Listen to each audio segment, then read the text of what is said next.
할렐루야. 성경 통독 열심히 하시죠. 대답이 많지 않습니다. 성경을 통독할 때 창세기 출애굽기까지는 그런 데로 나갑니다. 진도 나갈 때 가장 걸림돌이 되는 지점이 레위기예요.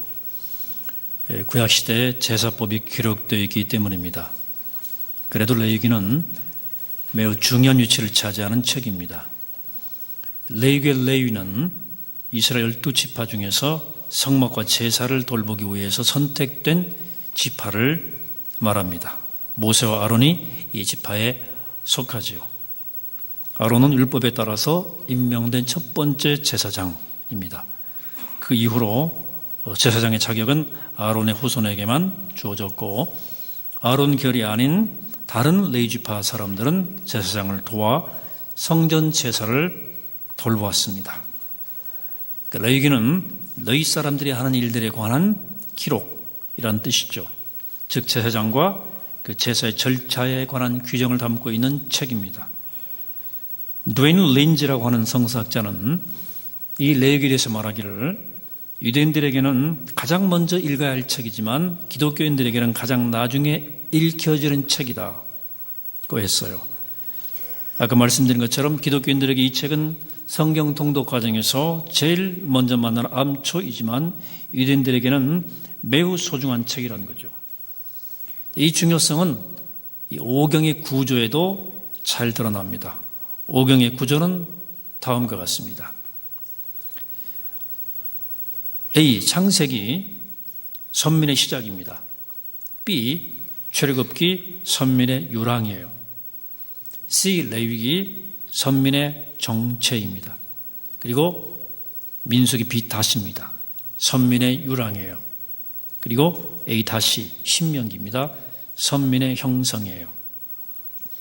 히브리 사람들이 글을 쓰거나 책을 묶을 때 이러한 도식을 자주 사용했습니다. 앞, 뒤에 서로 상응하는 것을 두고 중간에 가장 중요한 것을 배치시키는 거죠. 이 전문용어로 키아즘이라고 합니다. 창세기는 신명기와 서로 상응하죠. 선민으로 부름받은 이스라엘이 마침내 약속의 땅에서 선민으로 형성됩니다. 또 출애굽기와 민수기는 서로 상응합니다. 출애굽기에서 이스라엘은 애굽을 떠나서 시내산에 이르는데, 민수기에서는 시내와 광야를 떠나서 약속의 땅까지 진행하는 과정입니다. 그 사이에 레위기가 있습니다.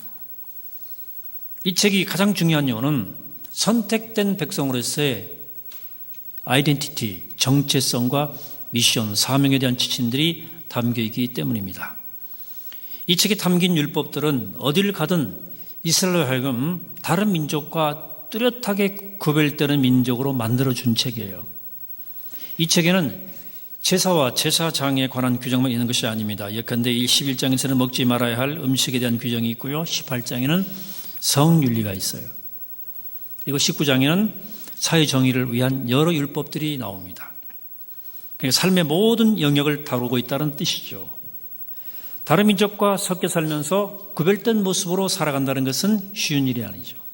차별, 거부, 무시, 냉대, 박해를 각오하지 않으면 다르게 살 수 없습니다. 이스라엘 백성은 이 점에서 어느 민족보다 뛰어났습니다. 항상 다르게 살았어요. 그 비결이 레위기에 있어요. 그 어떤 박해도 막지를 못했어요.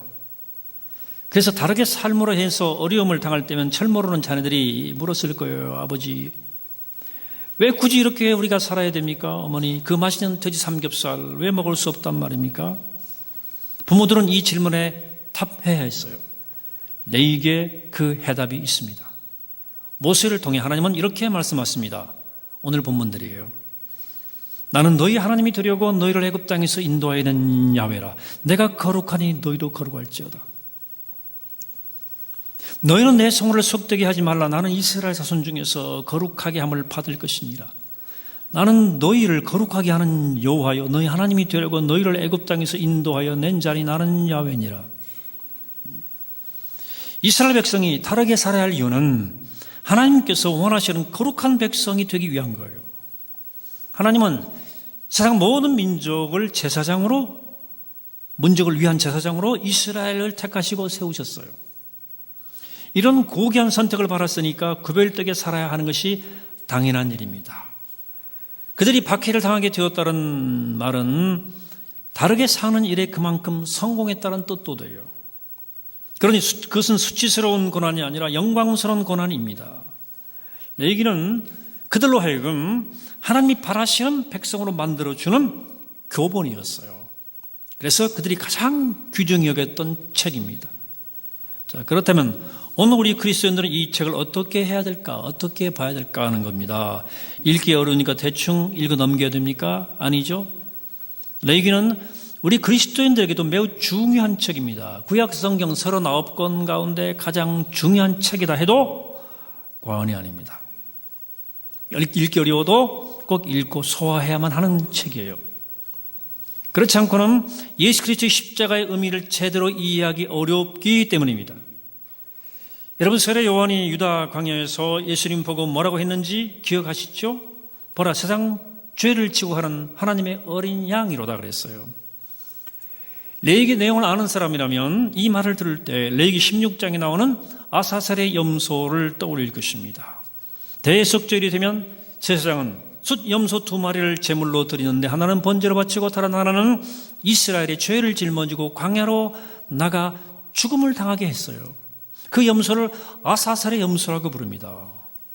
세례 요한은 예수님이 누구신지를 단박에 알아보고 그 순간 세상 죄를 짊어지고 죽음을 향해 광야로 나가는 그 염소가 생각난 거예요. 실로 예수님은 그 삶 전체를 제물로 바치신 거예요. 예수님의 공생애는 제물로 드려진 삶이었어요. 주님은 당신 자신을 위해서 살지 않으셨습니다. 주님은 레위기가 정한 부정한 사람들을 주저차라 찾아다니셨어요. 죄인으로 지목받고 있던 사람들, 피부병 앓는 사람들, 악성 피부병, 또 장애자들 찾아갔었어요. 바리새파 사람들이 부정하다고 생각했던 그런 피하던 사람들, 오직 제사를 통해서만 깨끗하다고 판정될 수 있는 사람들을 주님이 주로 찾아갔어요. 제사는 인간의 죄성 때문에 필요한 거예요. 그런데 거룩하신 하나님을 떠남으로 해서 인간은 거룩함을 상실했어요. 온갖 종류의 깨어짐이 발생했습니다. 브로큰니스가 발생했어요. 도덕적으로 깨어진 것을 죄라 부릅니다. 육신적으로 깨어진 것을 질병 혹은 장애라 부릅니다. 사회적으로 깨어진 것을 인저스티스, 불의라 부릅니다. 그 모든 깨어짐의 상태가 부정함이에요. 제사는 심각한 부정의 상태로부터 회복시키려는 것을 목적으로 주어진 거예요. 하지만 제사는 죄 자체를 해결하지 못해요. 다만 죄를 씻어주고 죄책감을 해결해 줄 뿐입니다. 인간이 처해 있는 그런적 깨어짐을 해결하지 않은 죄, 깨어짐의 그 심각함을 완화시켜주는 것이에요. 반면 예수님은 하나님과의 관계를 회복시켜 주심으로써 깨어진 상태를 근원적으로 해결해 주시는 분이에요. 죄로부터 완벽히 해방시켜 주세요. 질병 고쳐주시고 장애를 해결해 주셨어요. 성령의 능력으로 새 사람 되게 하심으로 불의에서 벗어나게 하십니다. 여러분, 예수님께서 예루살렘 성전에서 행하신 일을 기억하십니까? 예루살렘 성전은 어마어마한 크기에 또 무게 화강암 돌벽으로 에워싸여 있었어요. 그 돌벽 안으로 들어가면 거대한 광장이 나옵니다. 그것을 이방인의 뜰이라고 불렀어요. 그곳에는 너무 화폐를 성전에서 통용되는 화폐로 바꾸어주는 환전소가 있었고 제사에 쓸 짐승을 파는 상인들이 있었어요. 예수님이 채찍을 만들어서 그들을 흩어버리시고 그들이 사용하던 상과 의자를 둘러보셨어요. 장사하는 사람들과 제사장들 사이에 오고 간 부정한 결탁에 분노하셨기 때문에 예수님이 그렇게 둘러보셨다. 우린 그렇게 배워왔어요. 그 해석에 일리가 있어요. 그런데 이 해석은 유대교 문헌에 정통한 학자들에 의해서 뒤집혔습니다. 예수님께서 성전 뜰에서 취한 행동은 이들은 성전 제사는 끝날 것이다 라는 메시지를 전하기 위한 시위였다는 해석입니다. 이방인들에서 환전해주고 재물을 파는 사람들이 사라지면 제사는 원천적으로 중단될 수밖에 없었기 때문입니다. 유대인 권력자들이 예수님을 죽이기로 결심한 것이 바로 이 지점이에요. 유대교의 바탕이라고 할 수 있는 이 제사 제도를 뿌리채 흔드는 이 불순한 예수를 그대로 두고 볼 수 없었던 겁니다. 예수님은 갈릴리에서부터 제사를 무효화시켰어요.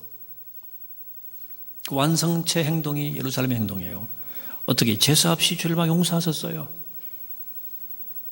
네 죄가 사해졌다. 제사 없이 질병을 치유하셨어요. 제사 없이 시각장애, 지체장애 다 이렇게 세웠어요. 눈 뜨게 하시고 고쳤어요. 제사 없이 부정하다고 여겼던 사람들을 하나님의 자녀로 회복시켰어요. 주님은 제사 없이도 부정한 사람들을 깨끗하다고 거룩하다고 온전하다고 선포했어요. 그로 인해 유대의 권력자들이 분노한 거예요. 그리고 예루살렘 성전에 이르러 주님은 당신의 의도를 분명히 드러낸 거예요.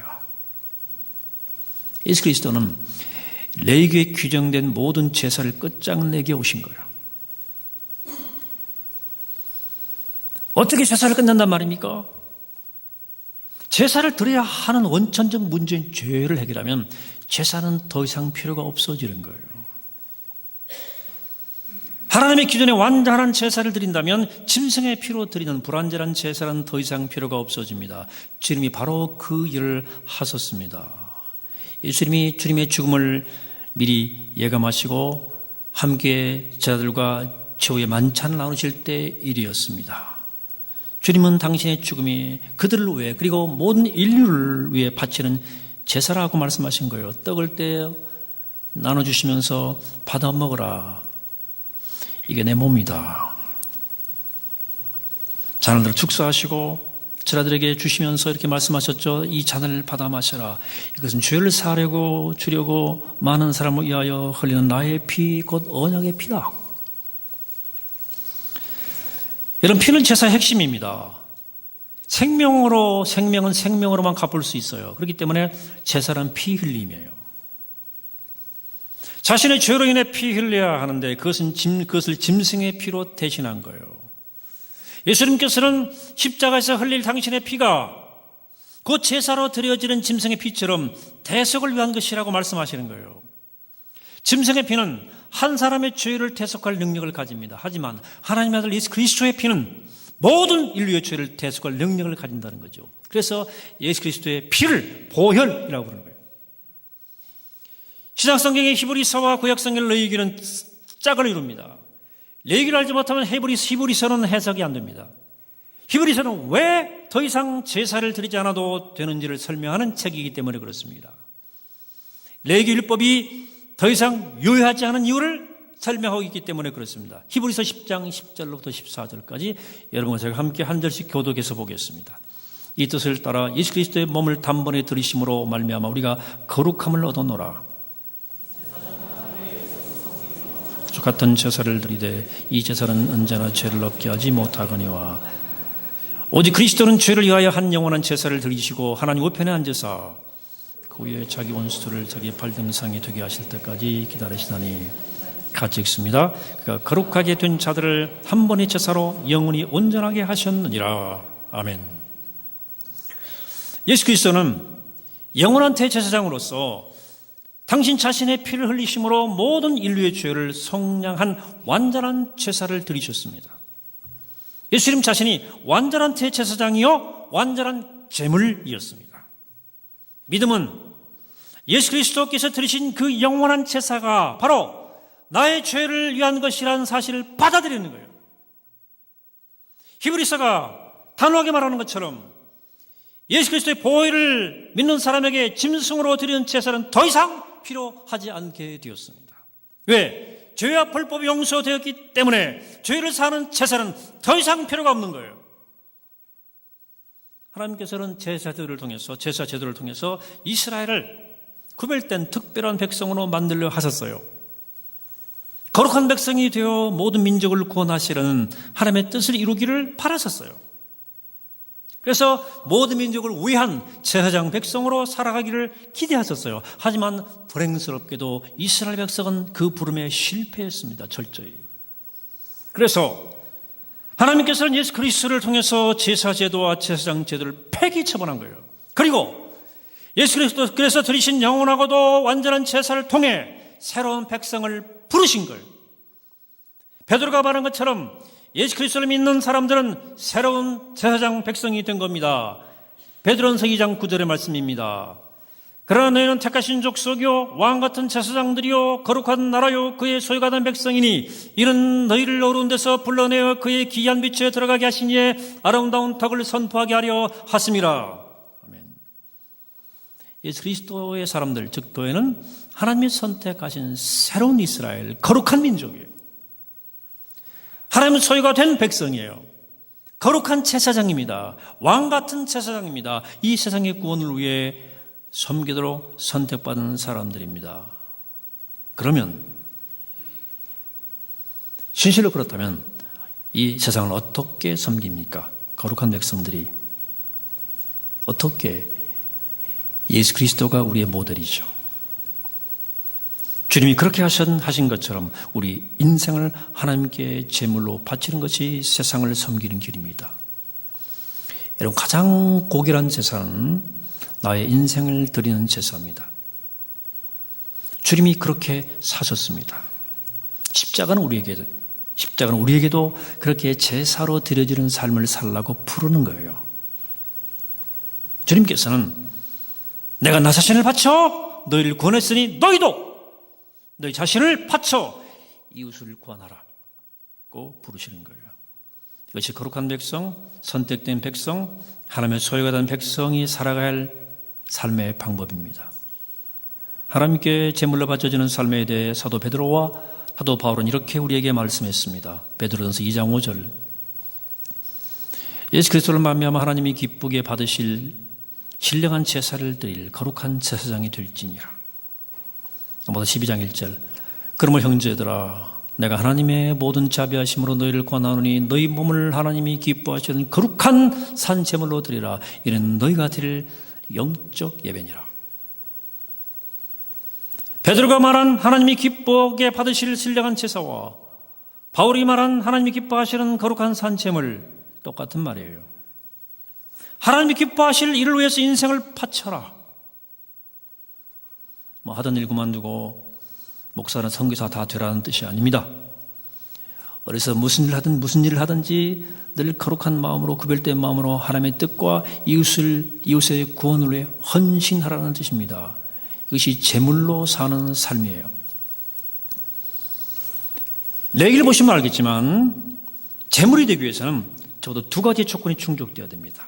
첫째, 제물로 드려질 짐승은 아무거나 드리는 게 아니에요. 흠이 없어야 돼요.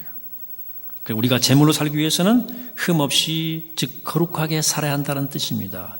예수 그리스도의 보혈로 영혼이 씻김받아야 되고 성령의 능력으로 생각과 말과 행실이 거룩해져야 됩니다. 율법을 지킴으로써 얻을 수 있는 거룩함과 비교할 수 없는 거룩함에 이르도록 노력해야 됩니다. 둘째, 제물은 죽어야 됩니다. 우리가 살아서는 제물로 드릴 수 없어요. 우리가 제물로 살아가려면 먼저 죽어야 됩니다. 우리 자신의 욕심과 주관과 철학과 감정과 이익에 대해서 철저히 죽어야 됩니다. 주님이 누구든지 나를 따라오려거든 자기를 부인하고 자기 십자가를 지고 나를 따라오너라 그러셨잖아요. 바울 사도는 세례받을 때 우리가 이미 죽었다는 사실을 기억하라고 그랬어요. 욕심에 대해서, 내 욕심에 대해서, 내 이상에 대해서, 그리고 나의 철학에 대해서 죽은 사람으로 살아가는 것이 바로 제물로 살아가는 삶입니다.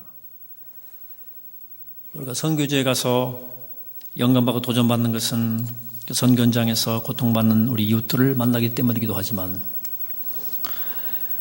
사실은 또 거기서 헌신한 선교사들에게 많은 도전을 받죠.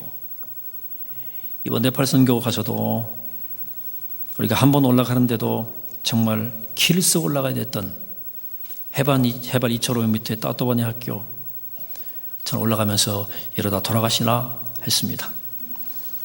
수백 번 올라왔다는 그 허연 선교사의 말을 들었을 때 가슴이 뜨거운 감동을 받았어요. 수백 번 올라왔다는 거예요. 제 개인적으로 더 감동을 받은 것은 최양림 목사님 선교 현장 갔을 때예요.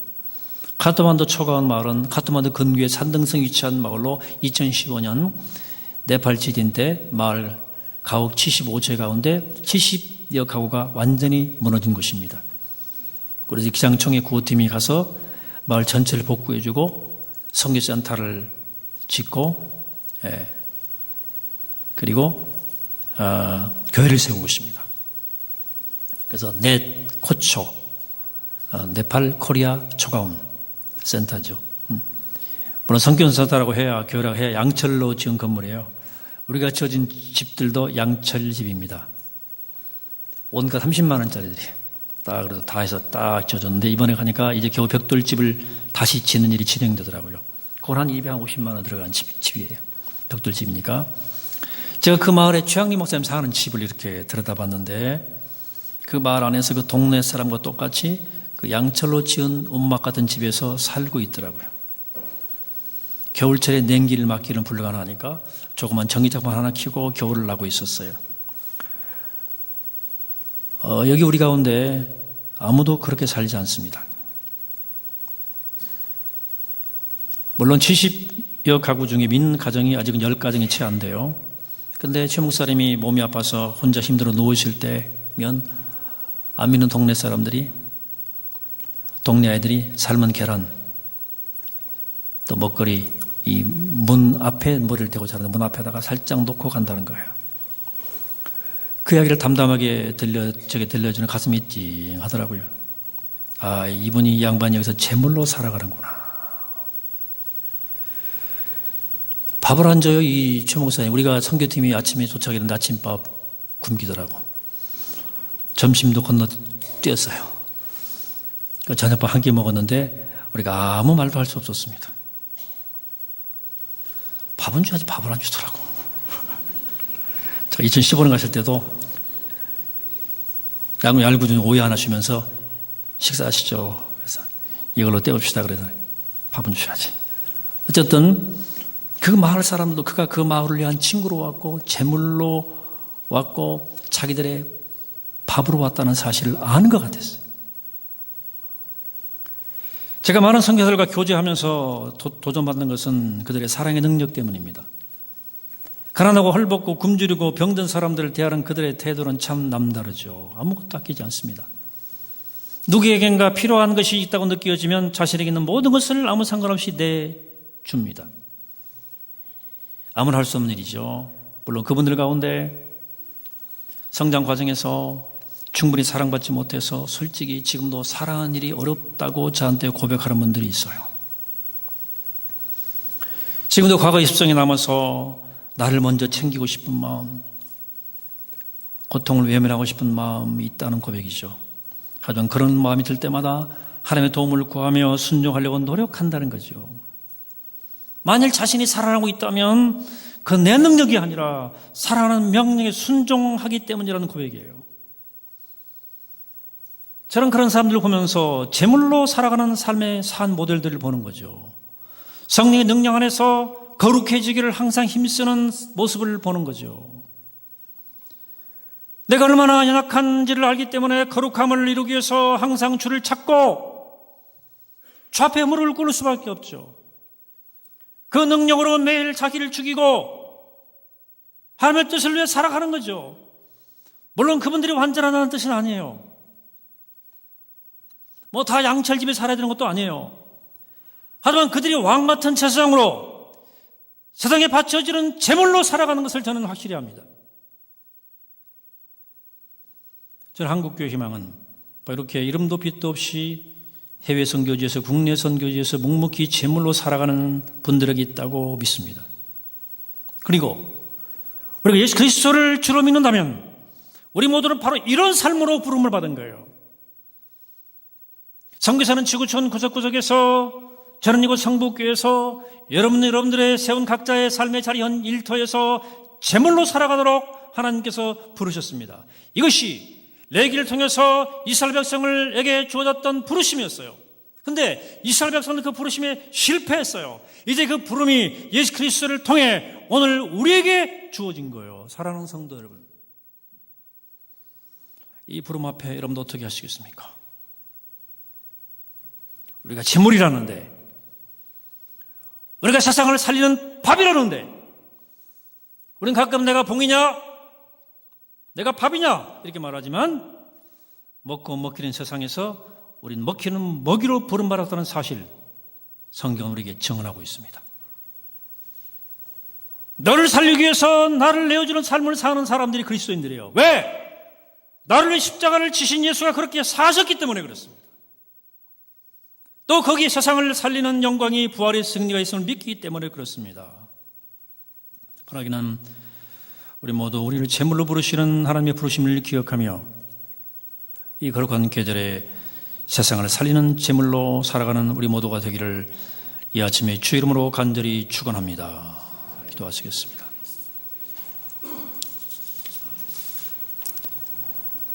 영원한 제사장 되신 주님, 영원하고 완전한 제물로 드려주신 주님, 주님께서 십자가 위에서 드린 제물이 바로 나의 죄를 위한 것이었음을 고백하고 받아들입니다.